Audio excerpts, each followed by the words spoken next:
കൊല്ലം സമ്മേളനം അവസാനിച്ചു. അതിൻ്റെ സ്വാഗത സംഘം ചെയർമാൻ വളരെ നിറഞ്ഞ മനസ്സോടെ ഞങ്ങളുടെ മുമ്പിൽ ഇങ്ങനെ നിൽക്കുകയാണ്.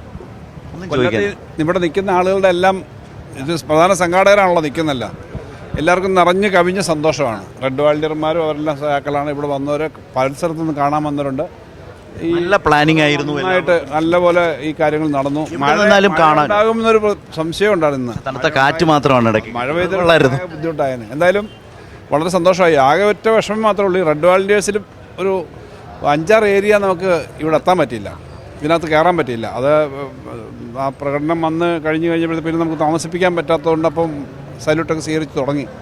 അതിൻ്റെ ഒരു SFI കാലം മുതൽ കണ്ടിട്ടുള്ള കൊല്ലത്തെ രാഷ്ട്രീയത്തിലെ ഇത്തരം വലിയ പരിപാടികളിൽ കൊല്ലം സമ്മേളനം അതിൻ്റെ ഒരു സ്പേസ് എവിടെയാവും, സ്ഥാനം എവിടെയാവും മന്ത്രിയുടെ മനസ്സ്? എൻ്റെ ധാരണ അനുസരിച്ച് ഇതുവരെ ഉള്ളതിൽ ഇത്തരം റാലികളിൽ ഏറ്റവും വലിയ റാലികളിലൊന്ന് തന്നെയാണ് ഓരോ ഘട്ടത്തിലും. കാരണം ഈ മൈതാനത്തിൻ്റെ എല്ലാ ഫെസിലിറ്റിയും നമ്മൾ ഉപയോഗിച്ച് ഇപ്പോൾ കസേര തന്നെ കിടക്കുന്നുണ്ടല്ലോ. അങ്ങ് കേരളത്തിലെ ഏറ്റവും വലിയ മൈതാനമാണ്, ഇന്ത്യയിലെ തന്നെ ഏറ്റവും വലിയ മൈതാനങ്ങളിലൊന്നാണ് ആശ്രമ മൈതാനം. ഈ മൈതാനത്തിൻ്റെ ഒരു പ്രത്യേകത ഒരറ്റത്തു നിന്ന് മറ്റേറ്റം കാണില്ല, അത്ര വലിയ ബ്രിഗേഡ് പരേഡാണ് വേണമെങ്കിൽ നമുക്ക് കമ്പയർ ചെയ്യാവുന്നൊരു മൈതാനം ഉള്ളത്.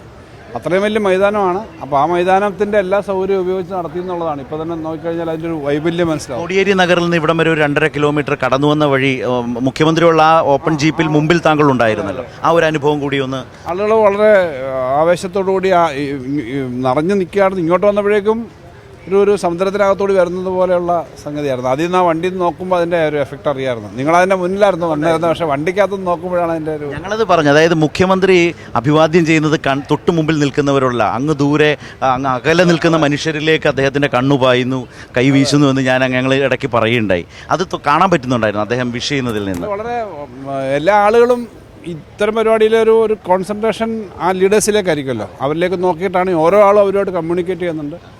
അത് വളരെ ആവേശത്തോടു കൂടിയാണ്. കമ്മ്യൂണിക്കേഷൻ എന്ന് പറഞ്ഞാൽ അവരുടെ മനസ്സിൽ നിന്നാണ്. അപ്പോൾ അത് പോസിറ്റീവ് ആണ് എന്നുള്ളത് അത് കാണുമ്പോൾ അറിയാം. നവകേരളത്തിൻ്റെ പുതുവഴികളെക്കുറിച്ചുള്ള കൺഫ്യൂഷൻ എല്ലാ മാധ്യമങ്ങൾക്കടക്കം മുഖ്യമന്ത്രിയുടെ പ്രസംഗത്തോടുകൂടി മാറിയിട്ടുണ്ട് എന്നാണ് ധനകാര്യമന്ത്രി എന്നാണ് ധരിക്കുന്നത്. കാരണം ഇത് നേരത്തെ പറഞ്ഞു ഭരണമാണ് വരാൻ പോകുന്നതെന്നൊക്കെ പറഞ്ഞാണ്. അതൊക്കെ ഇന്ന് ക്ലിയർ ആയല്ലോ.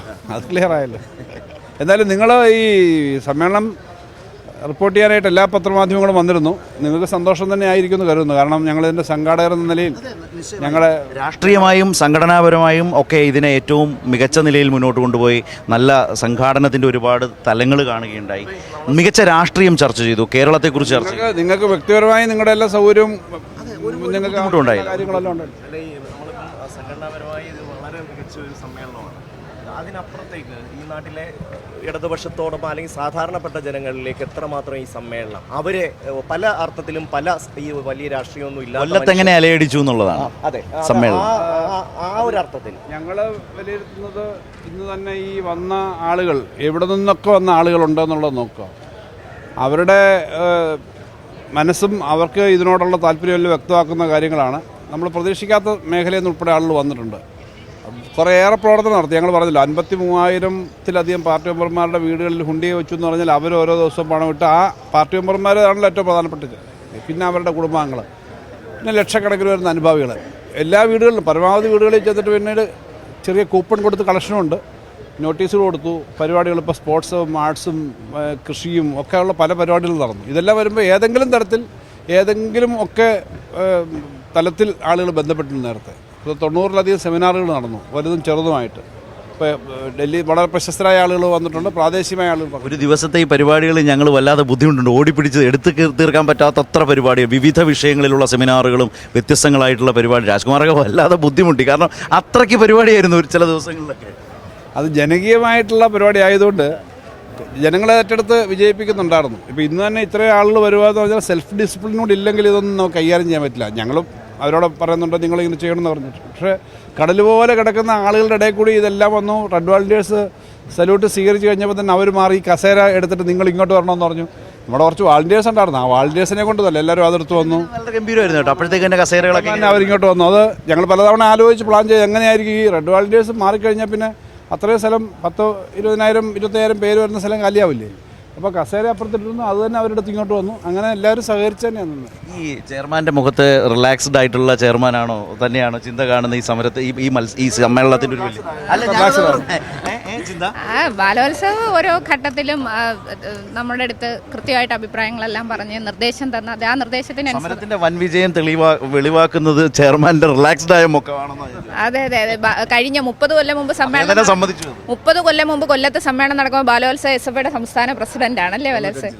അപ്പോൾ അന്നത്തെ സംഘടനത്തിൽ പിന്നൊരു പോക്ക് അഖിലേന്ത്യയിലേക്ക് പോയത് അല്ല, അന്ന് നമ്മൾ പ്രതിനിധിയായിട്ട് പോകുന്നതല്ലേ. സംസ്ഥാനം. ഇവിടുത്തെ കൊല്ലമാകുമ്പോൾ നമ്മൾ പ്രതിനിധിയായിട്ടാണ്. പക്ഷേ ഇവിടെ എല്ലാത്തരം ആൾ ഇന്നിപ്പോൾ തന്നെ പല സോവനീറുമൊക്കെ ക്ലോക്ക് ടവറിൻ്റെ ഒരു സോവനീർ നമ്മൾ പുതുതായിട്ട് ഇപ്പോൾ സൃഷ്ടിച്ചു. സന്തോഷമാണ് അതിൻ്റെ ആള് ഈ സൃഷ്ടിച്ചത്. എന്ന് പറഞ്ഞാൽ അതിപ്പോൾ കൊടുത്തു എന്നുള്ളതല്ല, കൊല്ലത്തിൻ്റെ ഒരു സുവനീർ ഇതിൻ്റെ ഭാഗമായിട്ട് സൃഷ്ടിക്കപ്പെട്ടു. ഇനിയിപ്പോൾ അവിടെ മാത്രമല്ല, ഞാൻ പറയുമായിരുന്നു ഈ കൊല്ലത്തെ ഒരു ക്ലോക്ക് ടവർ വളരെ ഫേമസ് ആണ്. അതിനകത്തൊരു വാച്ചൊക്കെ നമ്മളൊരു എൻഗ്രേവ് ചെയ്തതിനകത്ത് വാച്ചൊക്കെ വെച്ചതാണ്.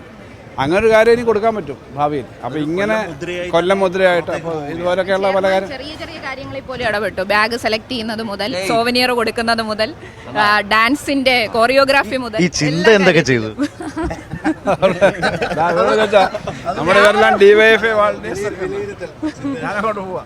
വലിയ സന്തോഷം. Thank you.